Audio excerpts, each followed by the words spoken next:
Daddy, she looks like Mommy. The blind date was empty until the CEO's daughter invited the poor mom. Amber Wells stepped into the cafe with a careful breath. The place was charming in a softly worn way, wood floorboards that creaked underfoot, pale green walls hung with vintage frames, and a single piano in the corner waiting to be played. The event was a blind date morning, arranged by an app, and Amber's friend had pushed her into it. "Just 1 hour," her friend had said. "You might surprise yourself." So here she was, in a dress chosen 2 nights ago, hair pulled back in a low blonde ponytail, hoping for a chance at something new. She found the table marked reserved and approached. Only 1 chair had been pulled out. She paused, recognizing that the signature of the app's setup meant someone was to join. As she drew closer, she noticed a little girl in a pink dress, legs swinging, back turned to the door, sitting alone. The girl's gaze was pointed outward, beyond the window, as if waiting for something bigger than brunch. "Sweetheart, are you waiting for someone?"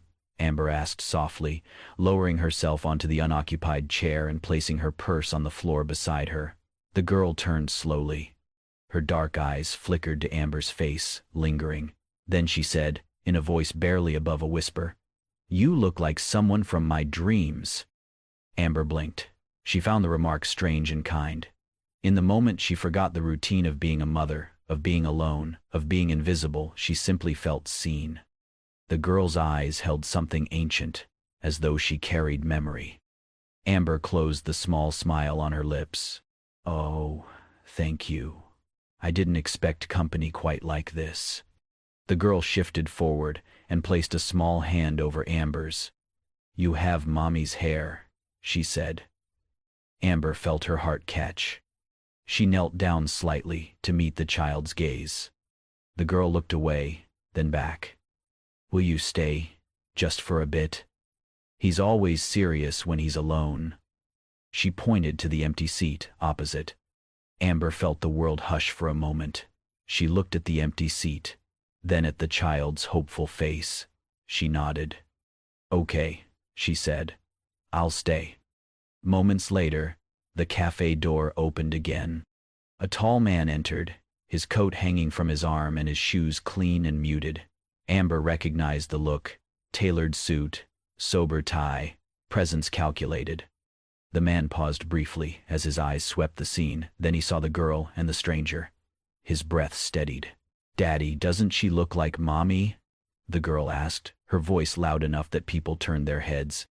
The man froze mid-step. Amber rose from her seat, purse hanging, cheeks flushed. She said quickly, "I'm so sorry. I thought this table was mine. I didn't mean to." The man raised a hand gently.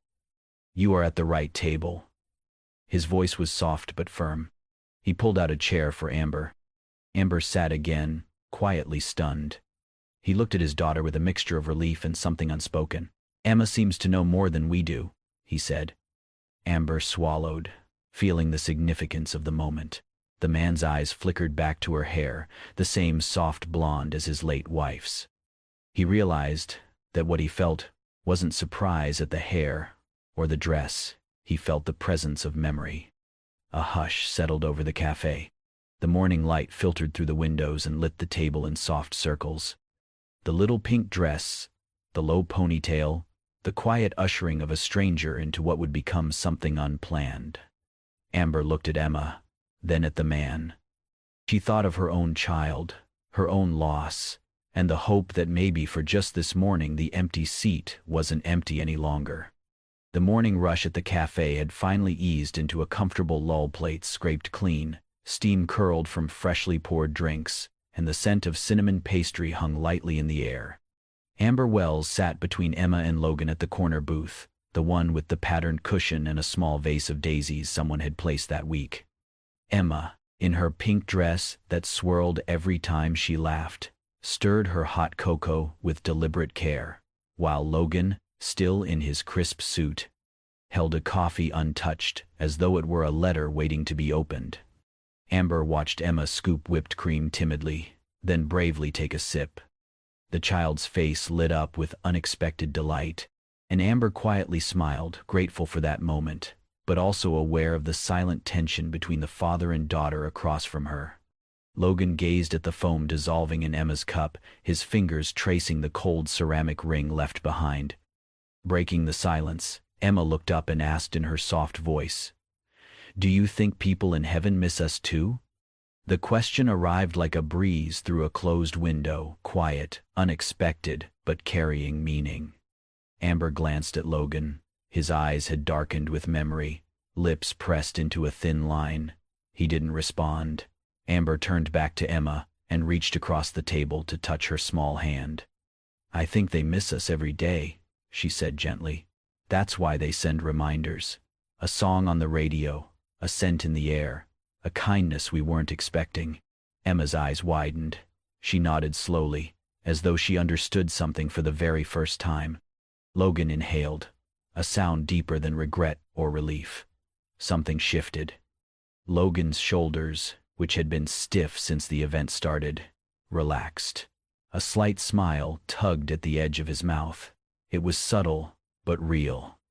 The kind of laugh that slips out when you forget you've closed yourself off. Emma pointed at Logan. "Daddy laughed."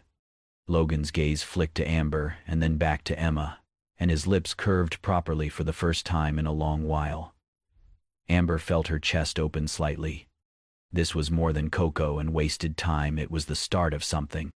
They spoke then slowly at first about trivial things. The new drawing Emma made at school, of a spaceship shaped like a shoe. Ella, the goldfish that Amber's daughter had named last week. And how spring seemed late this year. Emma talked nonstop. Her legs swung, her curls bounced. Stories tumbled out like popcorn. Amber listened, genuinely, asking questions, pausing, laughing. Logan watched and occasionally answered. But mostly, he just let the conversation run around him, like a tide that had been reopened. When Amber noticed the time, she said softly, "I should probably head out soon. My daughter will be home, and I promised pancakes." Emma's face fell. She gathered the cocoa cup and sipped the last drop. Logan stood with her. "Amber, thank you," he said quietly, his voice rough as gravel but sure, "for making Emma smile like that." Amber's fingers touched her ponytail. "She makes it easy," she replied. It was a truth she felt more than she spoke. Logan's eyes flicked to hers, warm and unfamiliar. Emma jumped up then and ran to Amber.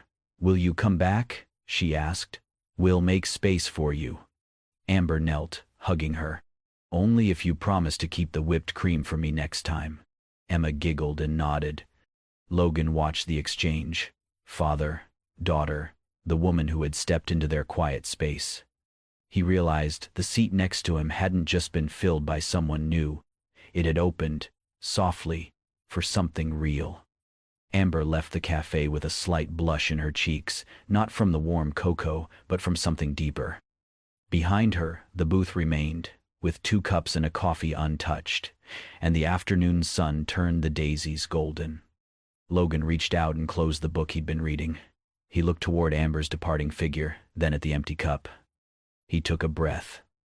And for the first time in months, his morning didn't taste like regret. Amber stepped out into the cool morning air, her apron slung over her shoulder after a long early shift at the bakery. The street was quiet, save for the soft hum of delivery trucks and the smell of warm pastries lingering behind her. She was halfway through pulling her phone from her bag when something in the corner of her eye stopped her cold. A small figure was curled up beside the cafe's front window. Pink dress, blonde hair tied in a bow. A backpack hugged tightly to her chest like a shield. "Emma." Amber's voice broke, both from surprise and worry. She rushed over and knelt beside the girl. "Emma, sweetheart, what are you doing here? Where's your dad?" Emma lifted her head slowly. Her eyes were red-rimmed, her cheeks flushed. "I left school," she murmured. I wanted to see you." Amber's heart tightened. "Oh, honey." Emma sniffled and looked down. "They said I don't have a mom because she didn't love me enough to stay." The words hit Amber like a punch. For a second, she couldn't speak. She could only stare at the little girl in front of her, fragile, searching, and far too young to carry that kind of pain. Without a second thought, Amber sat down beside her, wrapping her arms around the girl and pulling her close. "That's not true, sweetheart. That's not true at all," she whispered into Emma's hair. "Sometimes people leave not because they want to, but because life doesn't give them a choice." Emma didn't say anything. She just clung to Amber's sweater, breathing unevenly. Amber gently reached for her phone and dialed Logan's number. He picked up on the first ring. "She's safe," Amber said quickly before he could speak. "But you need to come now." 15 minutes later, Logan's car screeched to a halt in front of the cafe. He jumped out, eyes scanning frantically until he saw them. "Emma," he called, rushing toward them. When he reached them, his relief quickly turned into frustration. "Emma, you cannot just disappear like that. Do you know how scared I was?" Emma looked down, tears forming again. Amber rose slowly and stepped between them. "She didn't run to escape, Logan," she said softly but firmly. "She ran to be understood." Logan blinked, his mouth slightly open. He looked at his daughter, really looked, and saw the weight she carried in her tiny shoulders, the sadness she never put into words. He knelt down and pulled her into his arms. "I'm sorry," he whispered. "I'm sorry I didn't hear how lonely you've been." Emma clutched him tightly, her small arms wrapping around his neck. Then she turned her head slightly and looked at Amber. "She listens," she said, voice soft, "like Mommy used to." Amber's eyes filled, but she managed to smile and brushed a hand gently through Emma's hair. Logan stood slowly, still holding his daughter, and turned to Amber. "Thank you," he said, his voice rough. "Really, for being there when she needed someone." Amber gave a small nod. "I know it's a lot to ask," Logan continued, "but would you let me buy you dinner, just to say thank you? For today." Amber hesitated, glancing between him and Emma. Her lips curved into a warm, understanding smile, but she shook her head gently. "Not today," she said softly, "but thank you for asking." Logan didn't press. He just nodded, quietly watching her walk away. Emma peeked over his shoulder, watching too. "Will we see her again, Daddy?" Logan looked toward the woman disappearing down the street. He didn't answer immediately. Then, after a long moment, he murmured, "I hope so." The park was lively that afternoon, filled with families gathered for Family Day, a school-organized event celebrating connection and play. Balloons floated in clusters, children ran across the grass, and picnic blankets dotted the open spaces. Amber, unaware of the school event, had simply come to unwind with her daughter Ella after a long shift. Ella, 4 years old, wore a pale yellow dress and her signature bouncy curls. Her brown eyes lit up the moment she spotted the sandbox. "Mommy, can I play?" she asked, already halfway there. Amber chuckled. "Of course. Just don't throw sand this time." As Ella stepped into the sandbox, she wasn't alone. A little girl in a pink dress was already there, scooping sand with a tiny shovel. It was Emma. The two girls eyed each other for a moment. Then Emma tilted her head and stared at Ella's curls. "Your hair looks like hers," she said curiously. "Are you her daughter?" Ella nodded, still holding her bucket. Emma smiled. "Then we're kind of sisters." Without hesitation, they began building a castle together. Buckets passed back and forth. Laughter followed. They giggled over crumbling towers and made up silly names for their kingdom. Amber, watching from a bench nearby, smiled at the sight. She didn't notice the murmurs until they grew louder. "Isn't that the single mom from the diner?" "I think so. She's with the CEO's daughter. Strange, right? She sure knows where to be seen." Amber stiffened. The warmth of the moment melted into discomfort. Then came a voice, cool and condescending, from behind her. "So, this how you find a better future? Through your daughter's playground?" Amber turned slowly. A woman in designer sunglasses stood there, arms crossed. She clearly knew Logan. Amber's mouth opened, but no words came. She reached for Ella, gently calling her over. "Come on, sweetheart, it's time to go." Ella pouted. "But we're not done with the towers." Amber didn't respond. She picked her up and turned to leave, but before she could take a step, Logan's voice cut through the air. "I heard everything." He stood a few feet away, hands clenched at his sides.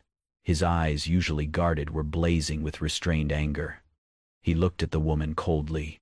"If your child had half the kindness of hers," he said, nodding toward Amber, "I might actually respect you." The woman blinked, stunned. Logan didn't wait for a reply. He turned and caught up with Amber. She had stopped, but didn't look at him. "I'm sorry," he said softly. "No one should talk to you like that." Amber still didn't turn. "People like me don't usually belong in parks like that," she murmured. "Or tables like yours." Logan stepped closer. "Then maybe it's time I stop sitting at tables where kindness isn't served." Finally, Amber looked at him. Their eyes met his, filled with apology, hers with a mix of gratitude and disbelief. "Emma and Ella," she said, trying to smile. "They're natural with each other. It's the adults who ruin things." Logan nodded. "Maybe it's time we learn from them." Ella squirmed in Amber's arms. "Can we come back and play again?" Amber looked at Logan. He offered a slight smile. "Anytime." Amber hesitated, then let Ella down. The little girl ran back to Emma, and soon they were laughing again, oblivious to the tensions of the world around them. And for the first time in a long while, Amber stayed. She didn't run, and neither did Logan. After that day in the park, Emma talked about Ella constantly. At breakfast, during bath time, even as Logan tucked her into bed, the same question would return with hopeful eyes. "Can we see Ella again? And her mommy too?" Logan hesitated each time. He wasn't sure what this was, what it could become. But then, one night, after Emma had fallen asleep with a drawing of her new sister, Logan stared at the crayon, smiles, and thought, maybe this matters more than what makes sense. "So," he called Amber, "I was thinking, maybe dinner? Somewhere simple. Just the four of us." There was a pause on the other end. "Simple?" Amber asked, cautiously. "Nothing fancy, just dinner," Logan said. "A small place on Maple Street. My assistant says the food is decent." Amber was quiet again. Then came Ella's excited voice in the background. "Mommy, is it Emma? Are we going?" Amber sighed, but her voice softened. "All right, just dinner." The restaurant was small, tucked between a bookstore and a florist, its sign flickering gently above the door. Inside, the lights were dim and golden, casting a cozy glow on wood-paneled walls. Emma spotted Ella first and dashed forward, taking her hand like they had never been apart. "I saved you a seat," she chirped, pulling her to the booth. Amber smiled, sitting across from Logan. She wore a simple navy dress, her blonde hair tied back as always, no makeup beyond a hint of color on her lips. Logan studied her for a moment. She looked tired, but there was something steady in her presence, something real. Emma and Ella talked non-stop about school, playground rules, and how Ella once named a goldfish Banana. Logan chuckled quietly. Amber listened patiently, nodding, encouraging. He realized suddenly, Amber was like a grown-up version of Emma. Her empathy, her calm, her way of hearing more than just words. It startled him, in a good way. When the girls got up to explore the gumball machine near the door, Amber leaned back and sighed. "I didn't plan for this," she said, watching them. "My life, it's messy." Logan stirred his coffee. "Maybe messy is just another word for real. I've had enough of perfect." Amber looked at him. "Ella asked me once why she didn't have a dad like other kids." "What did you say?" "I told her."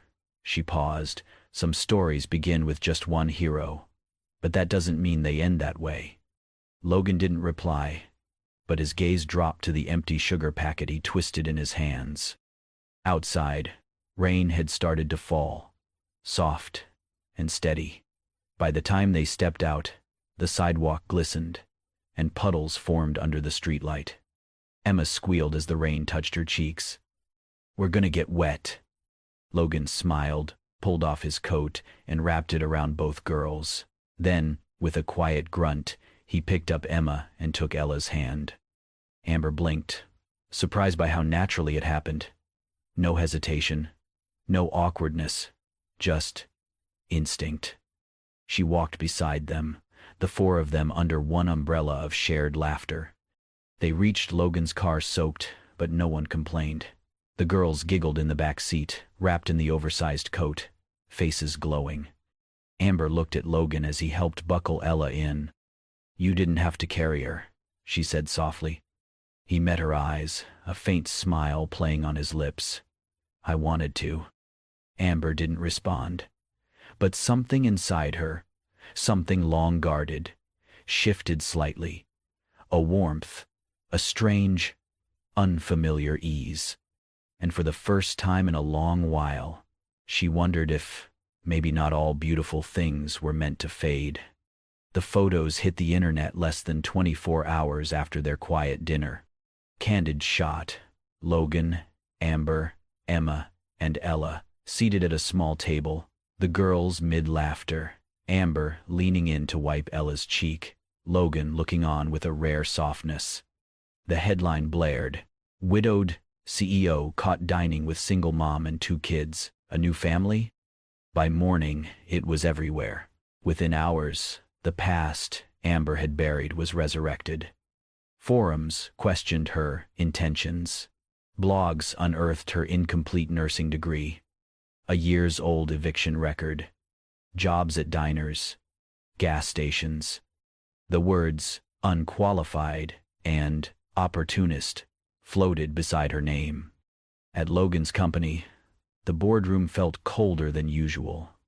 The board chair tapped her pen sharply. "Mr. Cole, your personal associations are creating unnecessary media turbulence. Investors are watching." Logan folded his hands, jaw clenched. "Are you saying dinner is a liability?" "We're saying optics matter. You are the face of this company. Your late wife came from legacy. This woman—" The chair paused, careful, "does not." The room waited. Logan said nothing. When the meeting ended, he stood, unknotted his tie in one slow pull, and walked out without a word. That night, Amber stared at the news broadcast on her tiny TV. A reporter smiled too brightly. Who is Amber Wells? A small-town waitress with a complicated past. Is she the right match for the man behind a billion-dollar firm? Ella played with her stuffed giraffe on the floor, unaware.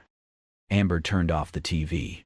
Her fingers trembled as she folded Ella's clothes into a small bag. She'd been here before, leaving before things could break her worse. She was halfway through zipping the duffel when a knock came. Logan stood at the door, drenched from the rain. He didn't wait to be invited in. His eyes swept the room, landing on the packed bag. Amber stood, arms folded across her chest. "You should not be here." "I saw the news," he said quietly. "I'm leaving before it gets worse." Logan took a step closer. "Worse? For who?" Amber's voice cracked. "For you. You have a reputation to protect. I only have Ella." He looked at her for a long moment. Then his voice rose, not in anger, but urgency. "And you think my daughter needs stockholders more than someone like you?" She opened her mouth, but no words came. Logan stepped closer. Rain still clung to his coat. "They said you don't belong in my world," he whispered. "But the truth is, I stopped belonging in that world long ago." Amber's defenses cracked. The storm outside raged, but it was nothing compared to the storm inside her, grief, fear, hope, crashing all at once. "She listens to me," Amber finally said, her voice soft. "Emma listens. That's all I've ever really wanted, for someone to feel heard." Logan nodded, the weight in his eyes too heavy to hold back. "She told me you listen like her mother used to." Amber bit her lip, eyes welling. "I don't want to be anyone's replacement," she said. "You aren't," Logan said simply.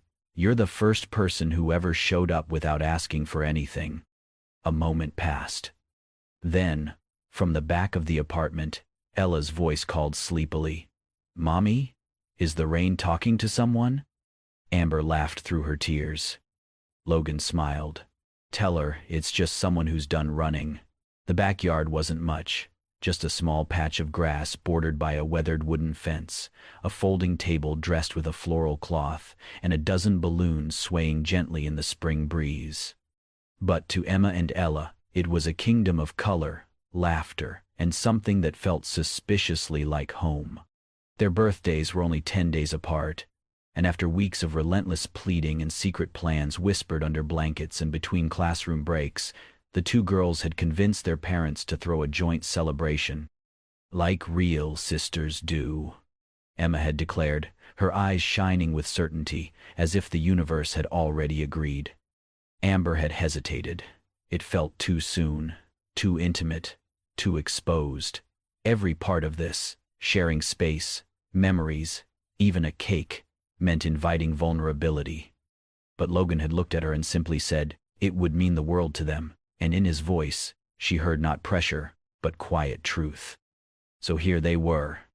The party was small, intentionally so. Just a handful of close neighbors, a few of Emma's classmates, and one old golden retriever from next door who refused to leave the festivities. No caterers. No photographers. Just homemade cupcakes on mismatched paper plates, streamers that fluttered under the breeze, and the kind of joy that couldn't be bought or staged.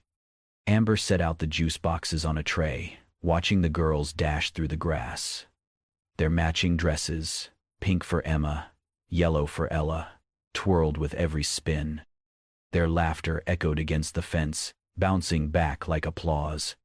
Logan arrived carrying 2 wrapped gifts tucked carefully under his arm. He handed the first to Emma, a sketchbook with thick, textured pages and a tin of colored pencils. Her face lit up as she hugged it to her chest like it was treasure. "For all the dreams you haven't drawn yet," he said softly, and Emma beamed. Then he handed the second to Ella, a bright red toy medical kit, complete with a stethoscope, bandages, and a name badge that read, Dr. Ella. "Because your mom once dreamed of helping people too," he explained, glancing at Amber with something unspoken in his eyes. Ella's eyes widened. "Really?" Amber smiled, brushing a loose strand of hair behind her ear. Her voice caught slightly. "Really?" The two girls immediately began playing doctor and patient under the soft garden lights, giggling over invisible fevers and very dramatic recoveries. Then, just as the cake was being carried out, Amber reached into her purse and pulled out a small velvet box. "Before we cut the cake," she said, standing near the table, "I have something for both of you." Emma and Ella hurried over, hands sticky from frosting. Amber opened the box to reveal 2 tiny heart-shaped pendants, each engraved with the same delicate script. "You were never missing. You were always meant to find each other." The yard fell still. Emma blinked rapidly. Ella clutched the pendant like it was made of stardust. Then, without a word, the two girls wrapped their arms around each other, faces buried in each other's shoulders. Their small bodies shook with tears that only children cry, pure, honest, and healing in a way adults often forget. Amber knelt beside them, pulling both close, resting her forehead gently against theirs. Logan stepped forward, kneeling too. Emma looked up through teary lashes. "Now we both have a mommy and a daddy," she whispered. Amber's breath hitched.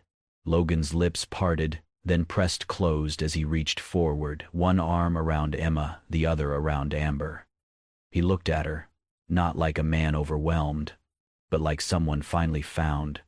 "You've given us," his voice broke, then steadied with care. "More than family. You gave us back our hearts." Amber didn't speak. She didn't need to. Because in that moment, surrounded by tangled balloons, soft music, and a cake waiting to be cut, they all knew. Love didn't always need declarations. Sometimes it just needed a seat at the table and a second candle to share. The cafe looked different now. The once faded awnings had been replaced with soft cream-colored ones that fluttered gently in the morning breeze. Fresh flowers, lavender, marigolds, and a few wild daisies, lined the windowsills in chipped ceramic pots that Amber had painted with Emma and Ella on a lazy Sunday. Inside, the light streamed through clean panes, casting a warm glow across wooden tables that had been sanded, restained, and polished with care. At one of those tables, Amber stood with her sleeves rolled to her elbows, her blonde hair tied loosely at the nape of her neck. She moved with the quiet rhythm of someone who had grown into the space, pouring warm milk into two small mugs, steam curling like soft questions between them. Ella, dressed in her favorite yellow dress, reached eagerly for her cup, the warmth of it almost as comforting as the woman handing it to her. Beside her, Emma sat cross-legged on the bench, gently tapping out a song on a miniature toy piano set up by the window. Her pink dress caught the morning light, glowing like the inside of a seashell. The space was no longer just a cafe. It was a ritual, a rhythm, a safe place where hearts settled and laughter lingered longer than coffee foam. After the old cafe owner had retired, the community organization that supported single mothers had stepped in. They saw something in Amber, her steady hands, her quiet warmth, the way she made even silence feel safe. With their support, she took over the lease. But she hadn't just run a business. She had built a haven, the kind where neighbors left books for each other in a free library shelf near the door, where toddlers sat on mismatched cushions with picture books, and teenagers came in after school just to do homework at the big back table, where birthday candles were lit over muffins and love letters were scribbled onto napkins. Just after the morning rush, Logan stepped in. His tie was loosened, his hair slightly tousled by the wind. He paused at the door, not to catch his breath, but to take it away. The scene before him looked like a moment he never thought he'd live. Amber looked up and met his gaze. Her lips lifted, soft and knowing. "Running late?" she asked, nodding toward the empty cup beside the coffee machine. He stepped forward, his smirk crooked and familiar. "Your coffee's worth the wait." Then Emma spotted him and squealed, "Daddy, our table's still here." She leapt from her bench and sprinted toward him. Logan scooped her up, kissed the top of her head, then walked her back to the table, where Ella grinned up at him, her hands still curled around her mug. He pulled out a chair and sat, looking at them, Amber reaching to tuck a loose strand of hair behind her ear, Ella giggling at something. Emma whispered, "The sunlight spilling like honey across the table," he said, quietly. "It always will be." Amber didn't answer with words. She didn't need to. Because, in this place, built from broken pieces and warm mornings, from tiny hands and steady hearts, there was nothing left to prove. No contracts, no ceremonies, just love. Real, daily, whole. The camera pulls back, wide and slow. Outside, the world hurried on. Inside, time exhaled. At a table meant for four, a family sipped cocoa, shared stories, and held on to something that had once seemed impossible. Forever, one morning at a time. Fade out. If this story touched your heart the way a child's words can melt even the coldest silence, and how love can grow in the most unexpected places, don't forget to like, comment,